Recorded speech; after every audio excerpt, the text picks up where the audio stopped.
Добрый вечер. Вы смотрите Якутия Лайф, проект «Мой доктор». С вами Иван Луцкан. Как говорил психолог Дейл Карнеги, улыбка ничего не стоит, но дорого ценится. Доля правды в его словах есть, улыбка является самым простым способом выглядеть лучше.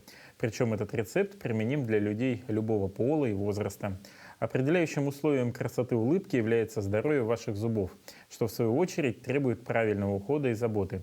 А помогает начинать улыбаться всем, кому это нужно, врач-ортодонт.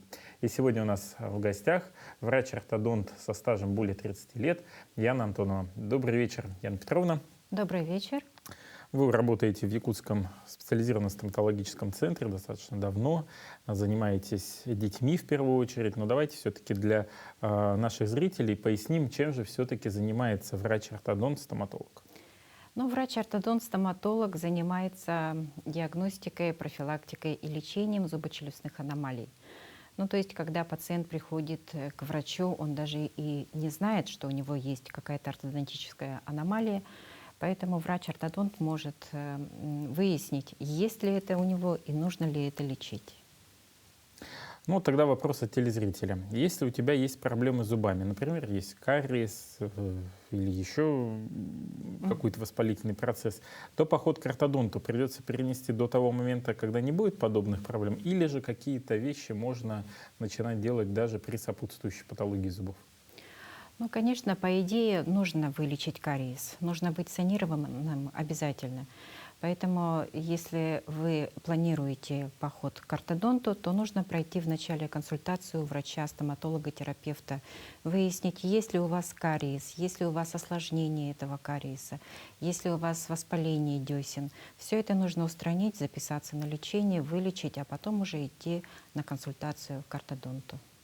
Есть ли какая-то патология, которая, допустим, не поддается лечению быстрому, но тем не менее ортодонтические проблемы есть? Вы применяете какие-то способы для того, чтобы все-таки помочь пациенту? Ну, конечно, конечно. В первую очередь мы думаем о пациенте. Конечно, в первую очередь, если нет такой возможности, то, естественно, стараемся устранить. Ну, встречи с ортодонтом наверняка надо начинать с самого юного возраста. Вот вы бы порекомендовали, какой возраст для малышей лучше всего для посещения специалиста, несмотря на то, что диспансеризацию у нас детки проходят, их стоматолог смотрит, но все-таки это такое общее обследование, а вот именно специализированное у вас. Да, общее обследование дети проходят уже чуть ли не с начала рождения, а к врачу-ортодонту нужно записываться с 5 лет. Ну, если родитель видит, что у ребенка что-то не так с зубами, есть нарушение положения отдельных зубов, либо он не проговаривает какие-то звуки, либо у него есть нарушение дыхания или еще что-то.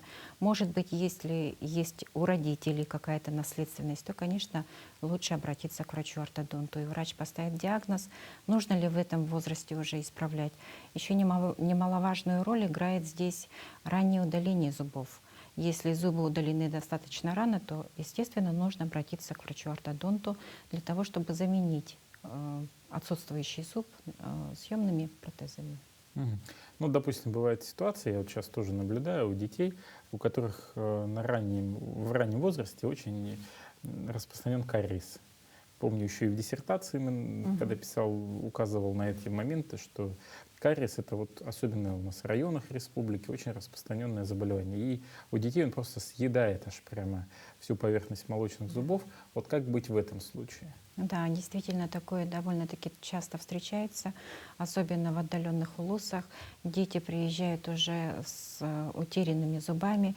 Естественно, нужно, конечно, каким-то образом замещать, лечить, вовремя обращаться к врачу-терапевту. Все это нужно, естественно, восстанавливать зубной ряд, чтобы не было нарушений целостности зубного ряда, чтобы не было нарушения вообще мышечного равновесия зубочелюстной системы, потому что все это ведет к нарушению, к патологии зубочелюстной аномалии. Мгм. Теперь про короткие уздечки языка, тоже очень распространенная проблема. В каком возрасте необходимо, опять же, оценивать состояние уздечки и какие меры обычно принимаются вот к таким детям? Да, короткие уздечки языка довольно-таки распространенная патология, это всегда бывает наследственно. И обычно мы рекомендуем родителям обращаться в возрасте 5 лет, пока ребенок только учится разговаривать. И короткая уздечка языка, она влияет не только на неправильное произношение некоторых звуков, но она ведет еще и к неправильному развитию зубочелюстной системы. Когда нижняя челюсть плохо развивается в переднем отделе, отмечается как бы натяжение, да, недостаточность места в зубном ряду. Поэтому, да, уздечки языка необходимо контролировать. А контролирует их врач-ортодонт. То есть тут тоже все-таки это ваше. Да, вначале мы смотрим, а потом уже направляем к хирургам. Удаление происходит, допустим, то же самое, ну, вот подрезание, точнее, уздечки, происходит тоже сразу после вашей же консультации? После нашей консультации, после нашего направления родители ведут ребенка к врачу-стоматологу, хирургу, и там под местной анестезией делается это небольшая амбулаторная операция. Она буквально идет ну, где-то 15-20 минут под местной анестезией. Конечно, нужно, чтобы ребенок сидел адекватно в кресле врача. Там накладываются швы, делается анестезия, естественно, да, и полное заживление наступает через 2 недели. Швы сами по себе уже выпадают. Саморассасывающие. Да, саморассасывающие. Ну, то есть бояться не надо. Бояться надо не ребенка нужно, да, это подготовить. небольшая амбулаторная операция. И самое главное, что после вот этой пластики уздечки языка необходимо делать миогимнастику. Когда Но, язык вверх? да, языком прямо, ну, в общем, двигать, доставать до кончика носа, до подбородка, из стороны в сторону вертеть, скороговорки говорить. Это для того, чтобы не формировался рубец, который сама как короткая уздечка получается. Мгм. А вот по поводу щели между верхними резцами, вот как-то влияет она на речь или нет? Да, но щель между резцами, она особо не влияет на речь. Она обычно появляется, если есть короткая уздечка верхней губы. То есть эти волокна, они как бы обволакивают десну, вплетаются в небный шов, и поэтому, естественно, при осмотре врач-ортодонт это все видит и направляет ребенка уже на пластику уздечки верхней губы. Обычно она производится после прорезывания боковых резцов. Ну, то есть, когда только центральные резцы у нас прорезались, да, верхние 2 зуба, и если между ними есть расстояние, это не говорит о том, что нужно делать еще уже, нужно делать уздечку. Нужно дождаться, когда прорежутся боковые зубы. Резцы имеется в виду. Вот по поводу способов исправления прикуса и выравнивания зубов. Раньше дети носили пластинки. Сейчас используется какой способ? И насколько они эффективны? Какая вообще в целом линейка предлагаемых к лечению способов? Ну да, эти пластинки, они до сих пор применяются. Пластинки — это съемные ортодонтические аппараты, которые изготовлены из гипоаллергенного пластика. Представляет собой, основа ее сделана из пластмассы, к ней крепятся крючки, которые сделаны из медицинской стали. И самым главным основным элементом этих аппаратов, действующим элементом, за счет чего они работают, это являются винты, дуги, пружины и различные крючки. Они повторяют контур неба или контур альвеолярного отростка, да, если это пластинка на нижней челюсти. Ну и таким образом они перемещают зубы, зубные ряды, смещают сам прикус. И наиболее они эффективны именно вот в детском возрасте, когда у ребенка есть еще молочные зубы. Но во взрослом состоянии они тоже применяются, но применяются они уже как ретейнеры. То есть они во взрослом состоянии не исправляют прикус. Это уже неэффективно получается. А для чего они тогда нужны? Они нужны, у взрослых Да. нужны как ретейнеры. Ну, то есть для закрепления результата после лечения брекет-системой. Мгм. Это как дополнительный метод. Только как дополнительный. Да, к ретейнерам. А вот еще кроме пластинок какие способы используются?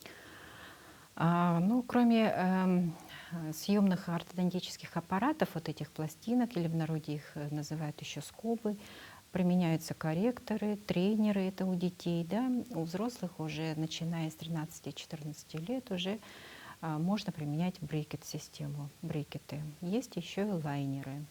Мгм. А вот получается, детям до какого возраста используются пластинки? Пластинки используются, вот сейчас трудно сказать, вот именно до 14 или до 12 лет. Сейчас дети пошли акселераты, Мгм. потому что вот и в 9 лет, да, у некоторых детей уже полностью постоянный прикус, и есть уже и седьмые зубы, и ни одного молочного зуба. Ну и в этом случае, естественно, мы уже Уже смысла нет. ничем помочь, ну, съемными пластинками помочь уже невозможно. Поэтому сказать, что именно вот в этом возрасте нужно лечить, до этого возраста лечить пластинками, невозможно. Нужно идти к ортодонту, и уже там врач вам скажет, ну, можно ли еще исправить прикус съемными пластинками, или уже пора идти на брекет-систему. Ну вот сейчас как раз современный способ — это брекеты, Да. везде рекламируются. Я уверен, что и наши телезрители много о них наслышаны. Мгм. Вот кому их можно устанавливать? Ну, детям с 13-14 лет можно устанавливать, и до неограниченного возраста. Даже есть такие сведения, что даже 90-летние Ничего себе. пациенты тоже устанавливали брекеты. Но почему с 13-14, хотя я вот ранее сказала, что в 9-летнем возрасте у детей уже постоянный прикус? Потому что ребенок уже подросток, он уже знает, что у него неправильный прикус, он уже смотрит на свою эстетику, у него уже есть мотивация, уже есть желание самому исправить, да, и он более ответственно относится к этому делу, уже знает, как правильно чистить зубы, как правильно ухаживать, поэтому с этого возраста, да, То есть тут еще можно. психологическая подготовка нужна. Конечно, обязательно. Теперь о детском протезировании. При раннем удалении зубов стоит ли ставить протезы рано? Конечно.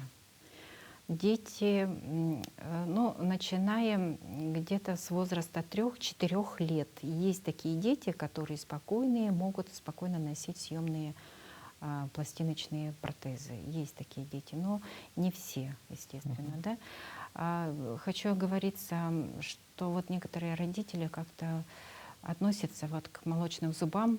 Зубы и постоянные, и молочные, каждый зуб важен и нужен. То есть удалять его — это, ну, целые, как говорится, если удалили зуб, то, естественно, нужно его заменить чем-то. И есть некоторые другие методы, например, распорки, это не съемные, либо вот съемные пластиночные протезы, которые нужно менять через каждые 6-8 месяцев по мере роста ребенка, для того, чтобы не было, ну, нарушений зубочелюстной системы, чтобы не нарушалось равновесие мышечное между губами, языком, чтобы не было вредных привычек, потому что зачастую дети вот в отсутствующий вот этот дефект прокладывают язык, либо щеки, и таким образом формируется неправильный прикус.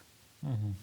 Ну вот если так оценить временной промежуток ну, той же самой постановки пластинок, как долго длится при их применении до того, чтобы достигнуть улыбки хорошей, и при брекетах вот то же самое поставил, сколько времени нужно, чтобы улыбка стала вот красивой там, во все 32, как говорят. Мгм. Но лечение съемными пластинками обычно длится длительное время. Почему? Потому что во время лечения начинают прорезываться другие зубы, и уже тоже с патологией, поэтому как бы вот это все продолжается. Но где-то примерно в среднем от года до 3 лет, примерно так, 1,5 года в среднем, можно так сказать, да, лечение у деток происходит, у взрослых, ну, тоже в таком же промежутке. Но чем старше человек, тем дольше лечение, тем длительный период ретенции, закрепления результата. Но, опять же, все еще зависит, наверное, от состояния зубов. Конечно, все это индивидуально. Все индивидуально в зависимости от костной системы, какой пациент, какому, в общем, какая у него костная система. Все это очень индивидуально. Ну, вот это я к тому, что очень часто приходят пациенты и говорят, вот, там у Вани поставили брекеты, и он там через год-полтора, у него прямо зубы Мгм. хорошие. Почему у меня не так? Мгм. Ну, Ну, еще и зависит и от аномалии, какая патология. Бывает же и более сложная патология, и она, естественно, длится, лечение длится более долго. это я к тому, что и вот отвечая на постоянный вопрос телезрителей о том, что вот почему у кого-то так, а у меня так. Наш организм, индивидуален, у каждого есть свои особенности, в том числе по строению зубов, и понятно, что для кого-то сроки будут там, год-полтора, а у кого-то это лечение может затянуться и до 3, и может даже до 5 лет. Поэтому вот эти моменты всегда надо учитывать, никогда нельзя сравнивать себя с другими, потому что, повторюсь, мы каждый индивидуален, и у каждого свои есть проблемы. Вот еще есть вопрос. А правда, что даже если ты носил брекеты и успел их снять, зубы снова могут поехать? И чем это обусловлено? Да, такое может быть, если есть отказ от ношения ретейнера. Ретейнеры — это такие проволочки, которые приклеиваются после лечения брекет-системой с обратной стороны зубов. Но плюс к этому даже недостаточно ношения просто этих проволочек. Нужно еще носить капы или, вот, как я ранее сказала, съемные ортодонтические аппараты, которые удерживают сам прикус и форму зубного ряда. Зубы всегда стремятся вернуться назад. Поэтому для того, чтобы получить хороший результат, нужно обязательно закрепить этот результат. И для этого нужно время. И чем старше человек, тем дольше по времени нужно А вот носить сколько в это. среднем носить? Ну, некоторые взрослые носят годами, некоторые пожизненно носят. Даже. Да, вот эти маленькие проволочки ретейнеры. Но их не видно, я так понимаю. Их не видно, они с Так. обратной стороны, да. Насколько использование брекетов является болезненным? Да, это болезненная процедура. Вначале пациент ощущает боли, в течение где-то 2-5 дней. Да? Но еще нужно обратить внимание на то, от чего эти боли. Может быть, где-то давит дуга, например, да, царапает что-то, или брекеты царапают. Тогда нужно обратиться к врачу, ортодонту, который даст вам воск, да, или там подрежет эту дугу, чтобы исправить все это дело. Если болят сами зубы, то, естественно, нужно просто перетерпеть, но на это где-то 2-5 дней. А потом уже более-менее Потом адаптация более-менее, происходит. да. И к концу лечения, когда меняются дуги, а дуга с каждым разом все толще и толще, так скажем, да, становится, то, естественно, пациент вначале ощущает боли, но к концу лечения он уже не должен ощущать боли, потому что прикус уже практически в норме. Вот мы начали с вами уже сразу обсуждать вопросы, как лечить. А я так вот подумал, давайте вернемся в самые истоки и начало. А вообще зачем прикус менять? Ну какая разница, да? Вот у меня так зубы, на что это повлияет? Вроде бы жую и хорошо. Ну да, действительно, не все пациенты еще согласны исправить этот прикус, потому что есть такие пациенты, которые говорят, что если дал Бог, то зачем это все исправлять. Но, с другой стороны, сейчас мир меняется, современный мир смотрит и на внешний вид, да, и на работу сейчас берут, смотрят в зубы, как говорится, да, поэтому если есть еще функциональные изменения какие-то, тоже, естественно, нужно исправить прикус. Ну вот на что он может повлиять? Он повлияет на, например, височно-нижнечелюстные суставы может повлиять, да, это могут возникнуть боли в дальнейшем, да, при взрослении ребенка, да, где-то в подростковом периоде. Может быть снижение нижней трети лица. Ну, в общем, такая вот. А как понять, что прикус неправильный, ну вот родителям тем же самым? То есть как должна выглядеть челюсть, как должны смыкаться зубные ряды верхний, нижний с собой. И вот посмотрев в зеркало, можно понять, что да, какая-то проблема есть.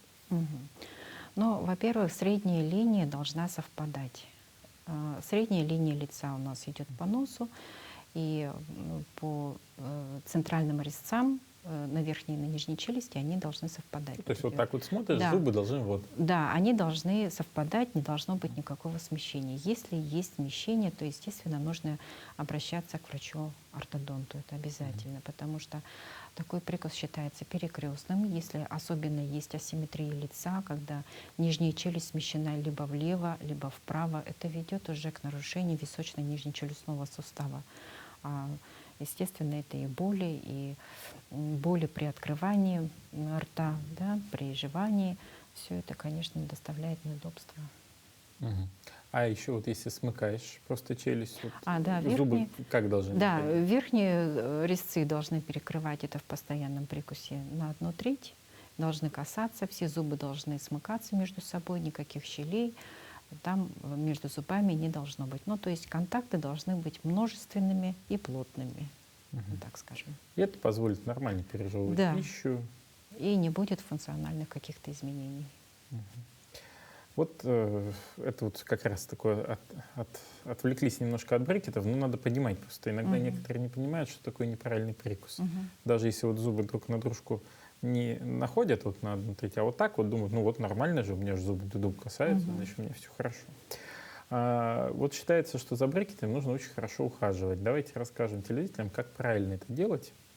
И можно ли чем-то заменить ирригатор, например, который Но, сейчас очень модно стал. но ирригатор, я сразу оговорюсь, что ирригатор не является основным методом гигиены полости рта. Это просто дополнительный. Основным уходом считается зубная щетка и зубная паста. Естественно, это зубную щетку и зубную пасту ничто не заменит. Но можно при лечении, при ношении брекет-системы пользоваться электрической щеткой, да?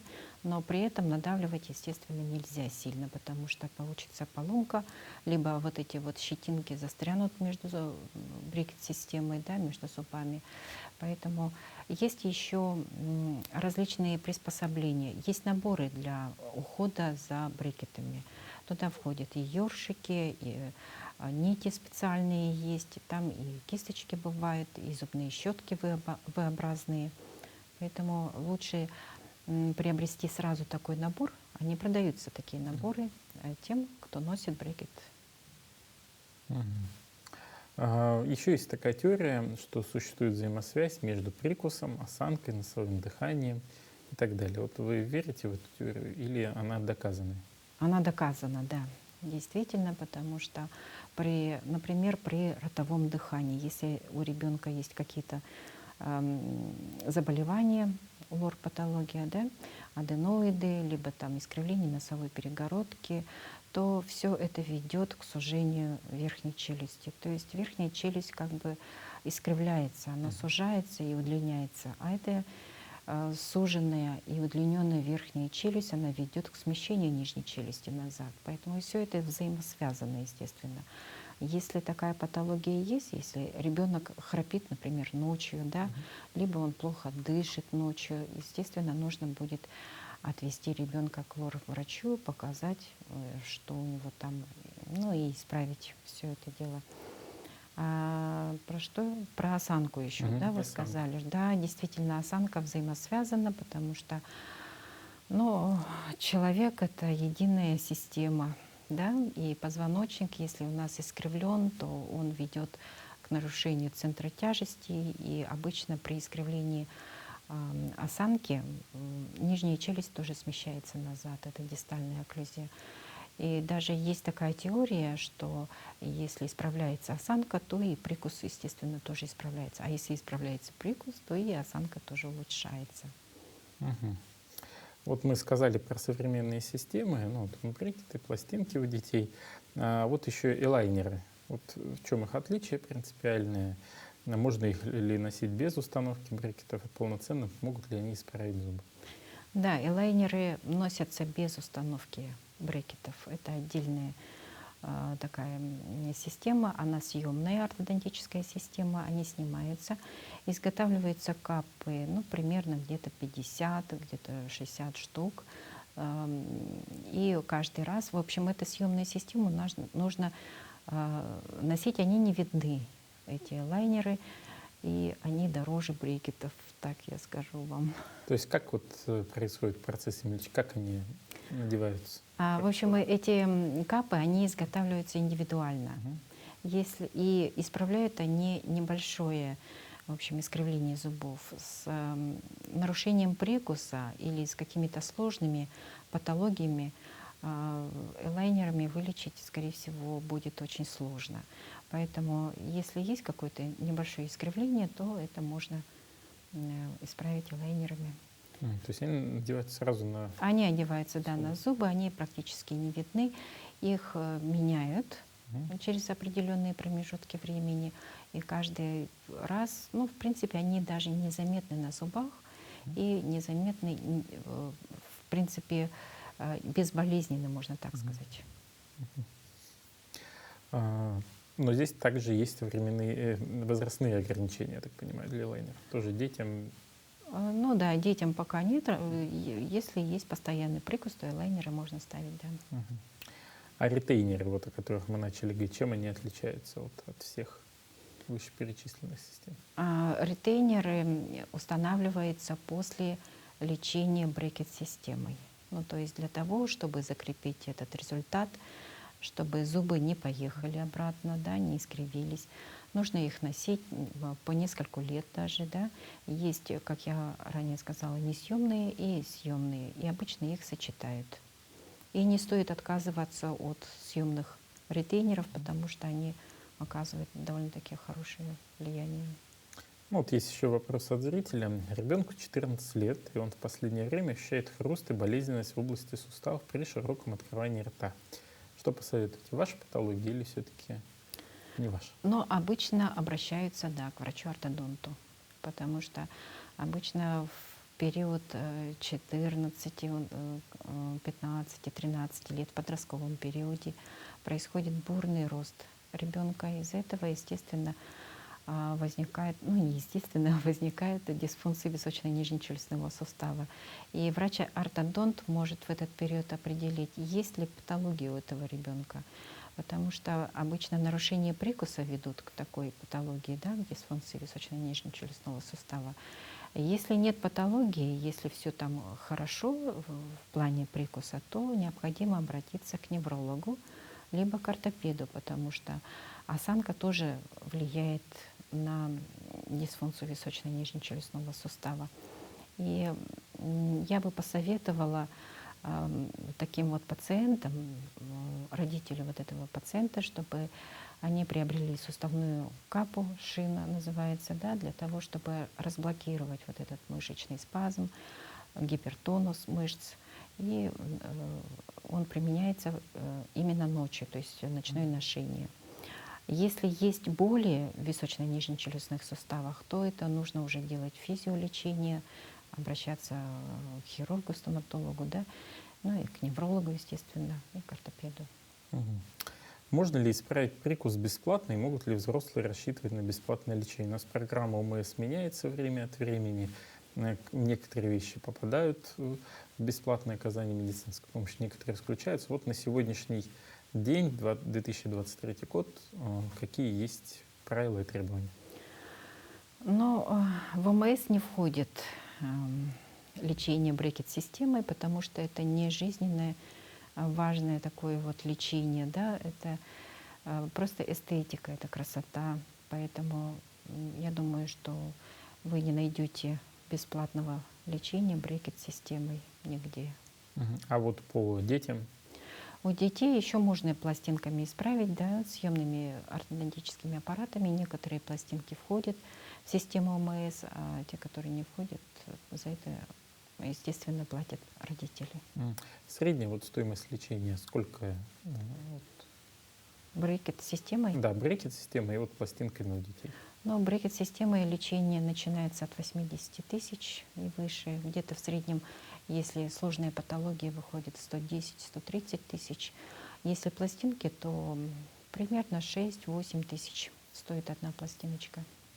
Я вот почему спрашиваю, потому что следующий мой вопрос будет связан с тем, что многие, ну, вот когда были открыты границы, и не было пандемии, были популярны туры в Корею, в Китай, там еще куда-то, для того, чтобы вылечить зуб, поставить там брекет. Вот я помню еще, я все время вывески, вот в Благовещенск приезжаешь, и все ездили напротив Хэйхэй, чтобы там оказать помощь, точнее, получить у стоматологов. Вот стоит ли так делать? Потому что надо понимать, что, во-первых, ты мотаешься, на билеты тратишь кучу денег, да, еще и качество может быть сомнительное. Да, потому что, как я слышал, там вообще ставят не всегда именно врачи-стоматологи. Там есть какая-то такая уникальная специальность в Китае, ну, что-то по типу медбрата, но который Мгм. вот такую помощь оказывает. Или все-таки пользоваться услугами наших Ну, врачей? ну нет, конечно, не стоит ездить куда-то за границу, когда есть у нас свои врачи, которые ставят брекет-систему. И то у нас, например, если выбрали врача-ортодонта своего, то пожизненно уже обращаетесь только к нему. Если куда-то поехали в другой город или еще что-то, то врач-ортодонт, который примет вас в другом городе, он может снять предыдущую брекет-систему полностью и поставить свою. Ну, то есть это лишняя трата денег получается. А так примерно где-то раз в месяц нужно наблюдаться у врача своего, нужно выбрать его, ну, просто как человека, как своего врача, к которому обращаешься в любое время суток. Мгм. Ну и вот как раз вы сказали, да, что если уж выбираешь врача, то постоянно с ним идешь. Вот с чем связана эта особенность, особенно по брекетам? Что вот другие клиники отказываются брать человека с установленной брекет-системой, например, в другой клинике. Ну, у каждого врача-ортодонта свой взгляд на эстетику, поэтому методы лечения и результаты лечения у всех разные. Поэтому я думаю, что это связано именно с этим. Мгм. Ну и в завершении наверное, нашей беседы общие советы от врача-стоматолога по поводу чистки зубов, подбора пасты, какие лучше выбрать и как все-таки правильно чистить зубы, потому что читаешь всегда много разных вариантов и подбора и щетки, и пасты. Ну да, зубы, конечно, естественно, нужно чистить 2 раза в день. Обязательно зубной щеткой, зубной пастой. Это хорошо, если сейчас в современном мире есть электрические зубные щетки, есть ирригаторы. Ирригатор — это как дополнительный метод очищения. Есть нити, зубные флоссы, да, которые тоже нужно применять обязательно для того, чтобы чистить межзубные промежутки. Естественно, нужно очищать еще и язык. А вообще чистку зубов нужно начинать с 1 года, как только прорезался первый зуб. У ребенка уже родители обязаны чистить щеткой без пасты хотя бы, да, у ребенка эти зубы, потом приучать уже его самостоятельно очищать зубной щеткой, зубной пастой, но и не пренебрегать гигиеной полости рта. И хочу в первую очередь обратиться еще к родителям, которые ам, своего ребенка ведут на удаление зубов и, ну, скажем так, что обвиняют врача, что удалили зубы. По идее, это первоначальная ответственность родителя лежит на нем, то, что довели до такого состояния зубов. И я хочу обратиться к родителям, чтобы они не доводили зубы своих детей до такого состояния, что довели до удаления, либо до лечения. Там, ну, если удалили, то нужно обязательно, конечно, протезировать, что-то делать, в общем. Спасибо большое, Яна Петровна, что подошли к нам сегодня в студию, и благодарю вас за интересную беседу. Я хочу напомнить телезрителям, что у нас сегодня в студии был врач-ортодонт Якутского специализированного стоматологического центра Антонова Яна Петровна. Мы с ней говорили как раз про исцепление прикуса, про брекеты, про пластинки и все, что связано с нашей очаровательной улыбкой. Я желаю всем нашим телезрителям по возможности улыбаться во все 32 зуба, чтобы больше было поводов для улыбок. Оставайтесь вместе с нами с программой Якутия Лайф. Проект «Мой доктор». Смотрите нас по будням в 19:15. Мы рассказываем, чем живет здравоохранение Якутии. Всего вам самого доброго и, конечно же, здоровья. До свидания.